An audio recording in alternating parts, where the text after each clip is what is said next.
ازيكم عاملين ايه؟ يا رب تكونوا بخير. لو انت اول مره بتشوفيني، انا شيماء داوود، ودي قناتي. ارجو منك الاشتراك وتفعيل زر الجرس علشان يوصلك كل جديد انا هنزله على القناه. ان شاء الله هنعمل النهارده الجلاش الملفوف.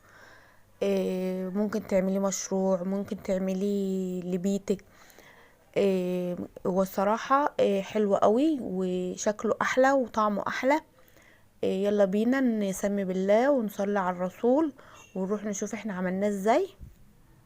هنعمل مع بعض النهارده الجلاش الملفوف. معانا لفه من الجلاش اهي زي ما انتم شايفين، ومعانا كوب من السمنه او الزبده زي ما انتم تحبوا، ومعانا مكسرات بقى زي ما انتم تحبوا. انا حاطه سوداني وجوز هند، ممكن تحطوا سوداني، ممكن تحطوا بندق، ممكن تحطوا اي مكسرات انتوا بتحبوها. انا حاطه سوداني وجوز هند.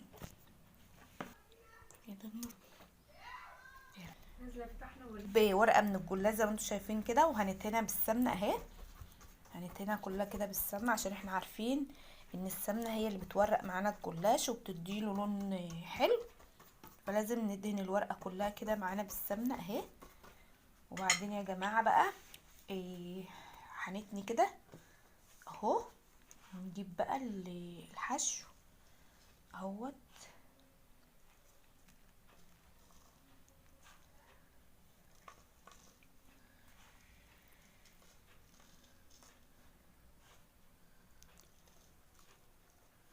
وهنلف بقى كده اهو، هنفضل نلف اهوت. هنفضل نلف كده اهو اهو بس. وهنحطها معانا بقى في اهي. هنحطها بقى في صينيه مدهونه بالسمنه برضو. لازم الصينيه تكون مدهونه معانا بالسمنه. وهوريكم معانا واحده كمان. هنجيب ورقه اهي يا جماعه زي ما قلت لكم، هعمل معاكم واحده كمان اهي.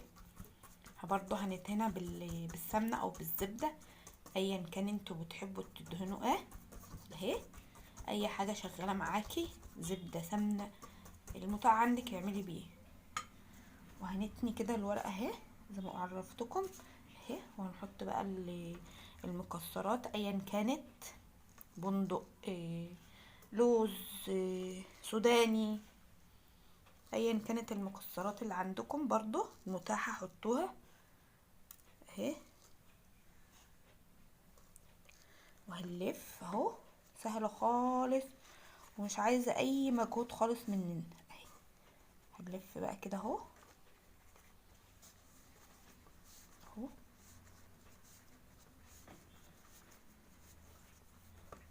وهنقوم برضو حاطين في الصينيه كده اهي. هنخلص بقى بقيه الكميه وبس يا جماعه. بعد ما لفيت كله اهوت، هندهنها بالسمنه تاني علشان السمنه دي اللي هتديها لون، وهتديها الرقاقان زي ما قلت لكم. فلازم برضو ندهنها بالسمنه كده ونديها حقها من السمنه كويس، ما نسيبش حته لما نكون دهناها بالسمنه كده علشان تدينا لون حلو وتدينا شكل حلو اهوت. مش هنسيب اي حته غير ما نغرقها بالسمنه كده اهو. بس هندخلها بقى على درجه حراره 200، ونخلي بالنا لان هي ما بتغيبش في الفرن. يعني 10 دقايق وتلاقيها طلعت على طول. الجلاش ما بيغيبش في الفرن، ولازم نسويه على درجه حراره عاليه.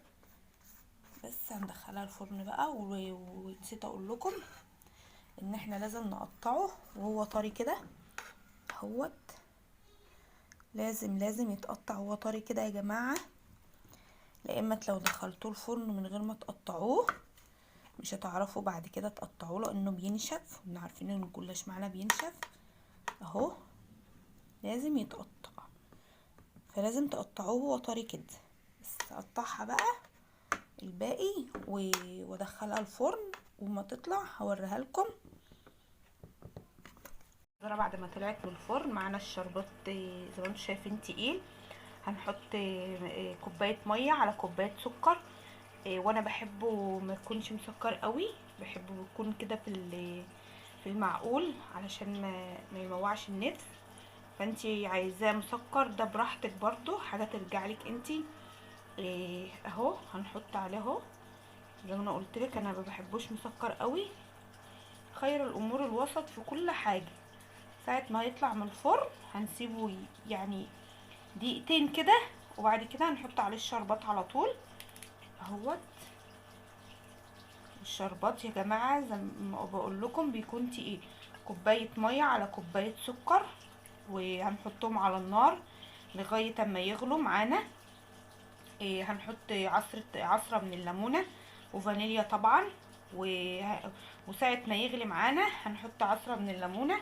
هنسيبه 5 دقايق على النار، ونقوم منزلينه يكون بارد، الشربات يكون بارد. باكد الشربات يكون بارد، وزي ما انتم شايفين هو كده تقيل اهوت، لان شربات الجلاش معانا بيبقى تقيل مش خفيف. باكد اهو زي ما انتم شايفين اهو السمك بتاعه اهو، اهو السمك بتاعه تقيل. ودلوقتي اهوت يا جماعه زي ما بقول لكم الشكل النهائي اهوت للجلاش، الطعم حكايه. جربوه مش هتندموا. يا جماعه الشكل النهائي للجلاش، شايفين الحشوه حلوه ازاي اهوت وماسك نفسه اهو. جربوه مش هتندموا. ولو انتوا عايزين تقطعوه صغير عن كده عشان يبقى شكل البقلاوه، قطعوه زي ما انتوا عايزين اعملوا. انا مقطعاه كده. انتوا عايزين تقطعوه صغير قطعوه عشان يبقى شكل البقلاوه. وبقول لكم الطعم جنان في جنان والله. جربوه قولوا لي رايكم في التعليقات. وما تنسيش تعملي لايكات كتير على الفيديو. وانا شيماء داوود ودي قناتي، اشتركي في القناه وفعلي زر الجرس عشان يوصلك كل جديد انا هنزله على القناه. يا رب الفيديو يكون عجبكم، ولو عجبكم الفيديو ما تنسوش توصلوا الفيديو ده لاكبر عدد من اللايكات. عايزين نوصلها لاكبر عدد من اللايكات. يا رب اللي تقوموا تعملوه وتنفذوه وتقولوا لي رايكم في التعليقات لو عجبكم. هنشوف بعض في فيديوهات تانية كتير. باي باي، مع السلامة.